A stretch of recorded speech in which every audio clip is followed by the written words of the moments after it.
सिलीगुड़ी सूर्यनगर समाज कल्याण संस्था की ओर से 19 जनवरी से 26 जनवरी तक उत्तर बंगाल के विभिन्न जिले में भ्रमण यान रक्तदान शिविर का आयोजन किया जाएगा। इस दौरान 2000 यूनिट रक्त संग्रह करने के लिए 46 रक्तदान शिविरों का आयोजन किया जाएगा। शनिवार को एक पत्रकार सम्मेलन के दौरान सिलीगुड़ी सूर्यनगर समाज कल्याण संस्था के अध्यक्ष अभिजीत नियोगी ने बताया, पिछले 26 वर्षों से लगातार भ्रमण यान रक्तदान शिविर का आयोजन किया जा रहा है। रक्त के लिए पदयात्रा के जरिए 19 जनवरी को भ्रमण यान रक्तदान शिविर का शुभारंभ होगा। रक्तदाताओं को क्रीड़ाविद हिमाश्री राय द्वारा हस्ताक्षरित प्रमाण पत्र प्रदान किया जाएगा।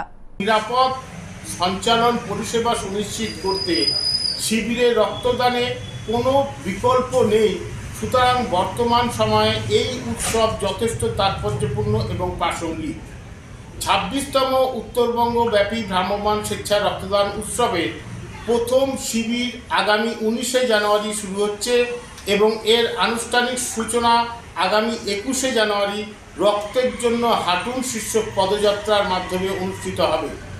এই পদযাত্রায় বিভিন্ন শিক্ষা প্রতিষ্ঠান, নার্সিং ইনস্টিটিউট সহ একাধিক স্বেচ্ছাসেবী সংগঠনের প্রতিনিধি এবং শহরের বিশিষ্ট নাগরিক বৃন্দ অংশগ্রহণ করবে।